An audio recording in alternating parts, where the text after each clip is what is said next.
আমরা মনে করি যে ধরনের গণহত্যা বাংলাদেশে আওয়ামী লীগ দলীয়ভাবে সংগঠিত করেছে এবং আপনারা দেখেছেন যে জাতিসংঘের যে মানবাধিকার রিপোর্ট এসেছে আন্তর্জাতিকভাবে এই গণহত্যা যে আওয়ামী লীগ ঘটিয়েছে তা স্বীকৃত এবং ডকুমেন্টেড।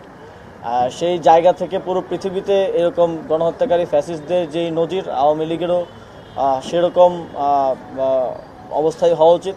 আমরা তো ইউরোপের দেশগুলোকে ডেমোক্রেসির দিক থেকে অনেক এগিয়ে রাখি বা মডেল হিসেবে দেখি। তো জার্মানিতে ফ্যাসিস্টদের কি হয়েছিল বা ইতালিতে কি হয়েছিল আমাদের সামনে সেই নজিরগুলো আছে এবং যেহেতু আন্তর্জাতিকভাবে এই গণহত্যা ডকুমেন্টেডও হয়েছে সেই জায়গা থেকে আমরা মনে করি দলীয়ভাবে আওয়ামী লীগের এক ধরনের শাস্তি নিশ্চিত হওয়া উচিত। এখন সেটা কোন প্রক্রিয়া হতে পারে, কী ধরনের শাস্তি হতে পারে, এটার ব্যাপারেও সবার মতামত নেওয়া কনসালটেশনের ব্যাপার আছে।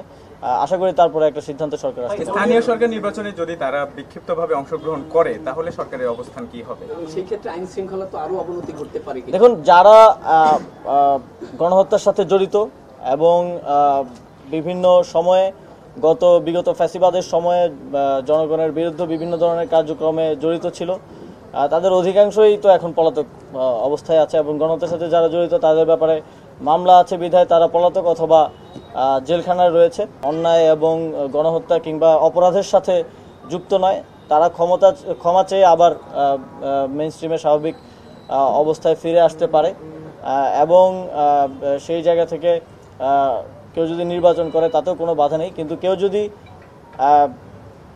কেউ যদি কনভিক্টেড থাকে, এই গণহত্যার সাথে জড়িত থাকে, তাহলে তাই কোনোভাবেই নির্বাচনে আসতে দেয়। ডিসেম্বরে যখন জাতীয় নির্বাচনে আলোচনা হচ্ছে তখন এর মধ্যে স্থানীয় সরকার নির্বাচন হওয়া উচিত কিনা? আপনি 6 মাস সরকার পরিচালনা করছেন, আপনার অভিজ্ঞতা কি বলে? এখানে ফিজিবিলিটির ব্যাপারও আছে যে আমরা কতটুকু আয়োজন করতে পারবো এবং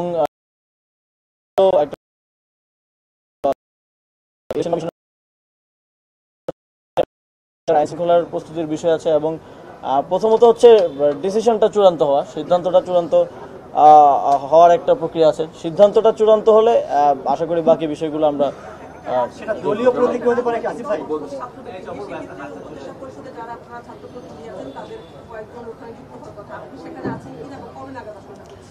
এ বিষয়ে এখনো কোনো চূড়ান্ত সিদ্ধান্ত হয়নি এবং আমরা ইতিমধ্যেই আমাদের অবস্থান পরিষ্কার করেছি যে কেউ, সেটা ছাত্র প্রতিনিধিরা হতে পারে কিংবা অন্য যে কোনো উপদেষ্টা হতে পারে, যেহেতু ডেমোক্রেটিক ট্রানজিশন ঘটানোর একটা গুরু দায়িত্ব এই সরকারের উপর আছে, যে কেউ যদি কোনো রাজনীতির সাথে যুক্ত থাকে তাহলে তার উচিত হবে সরকারের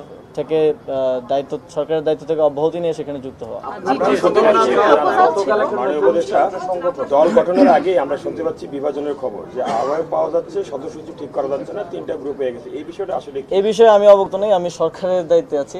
এই বিষয়টির সাথে যারা ফরমেশন প্রসেসের সাথে আছে তারা ভালো উত্তর দিতে পারে। নির্বাচন তো এতদিন দলীয়ভাবে হতো, তো যদি আপনাদের এরকম কোনো চিন্তা আছে আবার দলীয়ভাবে না করে